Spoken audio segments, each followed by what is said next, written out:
Very good morning, children. As a part of 8th standard social studies, we have seen the first chapter of history in the previous class. And today we are going to see one of the important chapters of economics, the same 8th standard. The title of the chapter is Government and Economic Development. As you know, some of the important responsibilities are given to the government by the Constitution. Here also we are mentioning some of the important responsibilities entrusted to the government in our country.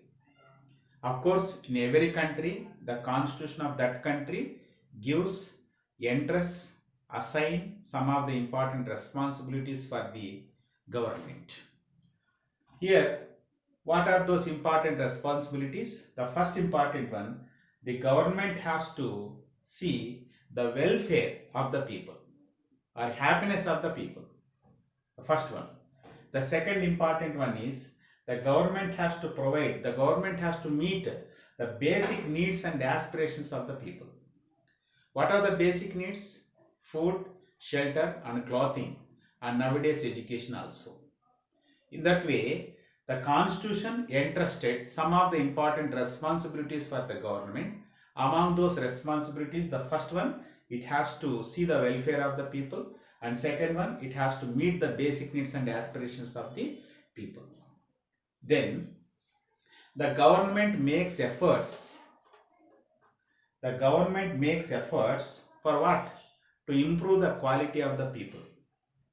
How it actually keeps, how it makes efforts to improve the quality of life of the people, particularly by focusing on the social and economic development. What I am telling here, government makes efforts to improve the quality of the people by uh, people's life, particularly that is for their economic and social development, by focusing on economic and social development. What this economic and social development includes? Economic and social development. What this economic and social development actually includes? This economic and social development includes, in particularly consists the provision of or the development of infrastructure. This social and economic development includes provision of infrastructure. That means by providing such infrastructure, we can improve the quality of the life of the people. What is infrastructure? So infrastructure is nothing but some important facilities. See, for a development of a school, for a development of your family, you require some important facilities. See, for school, we need ground, we need building, we need some non-teaching staff, teaching staff, the boards, benches, everything. In the same way, for the development of the country, what we require? We require some facilities. Those facilities are all in infrastructure. That infrastructure actually is of two types, economic and social. What actually comes under economic? Under economic infrastructure, what you can see, that is, under economic infrastructure you see transport, banking, communication,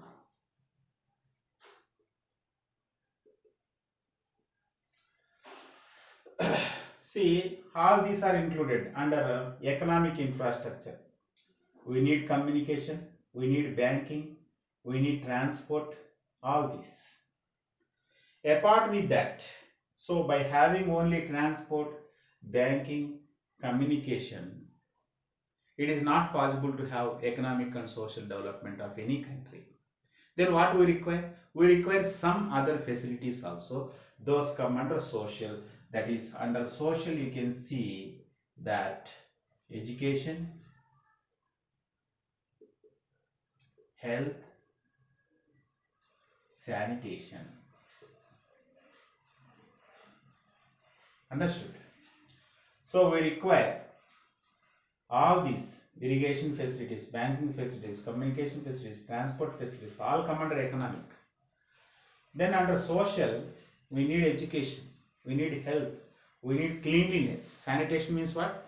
Maintenance of cleanliness. Whenever we develop all these, automatically we can improve the quality of the life of the people. Understood? So that is about the economic and social development. Actually, economic and social development includes the provision of infrastructure. Infrastructure is of two types here, economic and social. Under economic, these are the important items and these are the important things what you can find in social.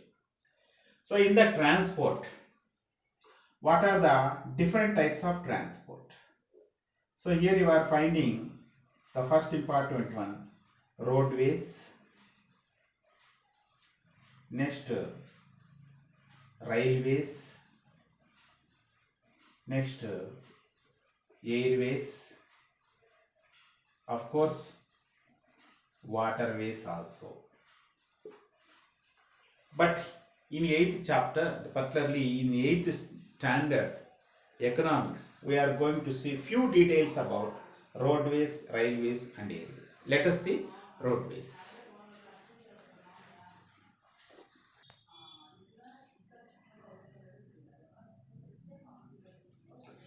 Yes, children. So far we have seen the introduction of economic development, how infrastructure is needed to improve the quality of life. Among such infrastructure, the first important transport. Under transport, the first important one is roadways. See, in case of roadways, India is the third largest country in having the largest road network. Understood? So which is the first country having the largest road network means USA. That is nearly 68,53,024 kilometers. Whereas in case of India, nearly 54 lakh kilometers or 5.4 million kilometers. So in such a way, India is the third largest country having the largest road network. But of course, you may get a doubt now, which is a second. So second is China, according to our textbook.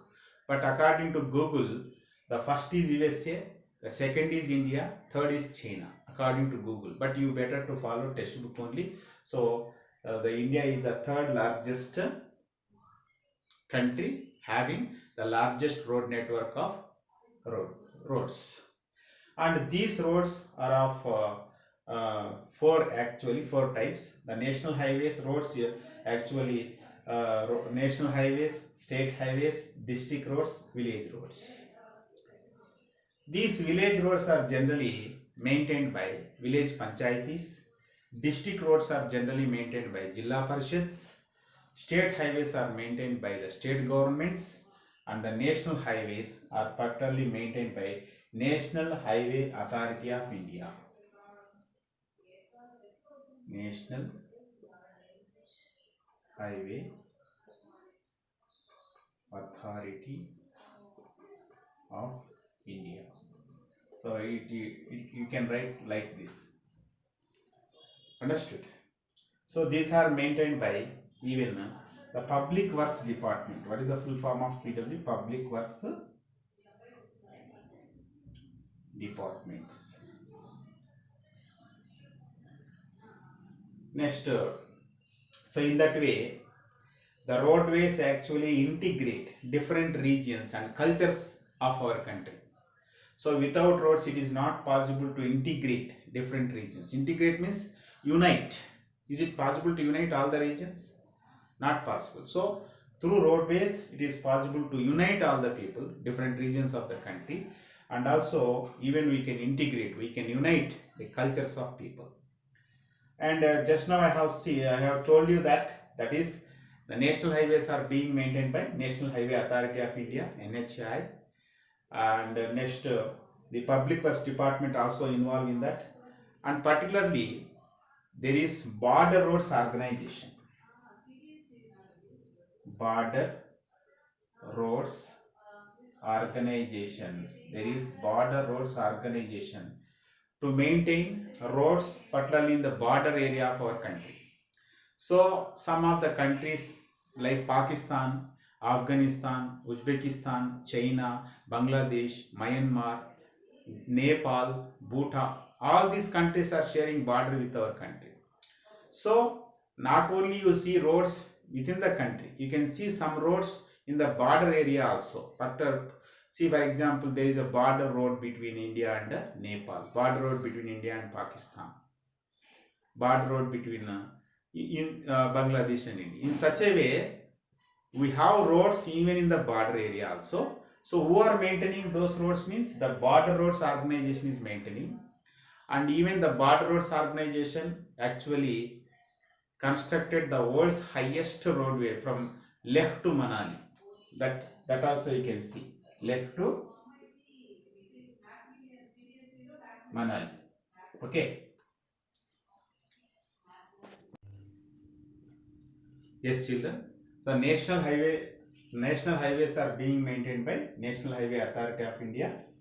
And even I have told you just now that border roads organization is actually taking the responsibility of laying roads in the border area. And just now I told you that the world's highest road is built between Leh to Manali by the border roads organization.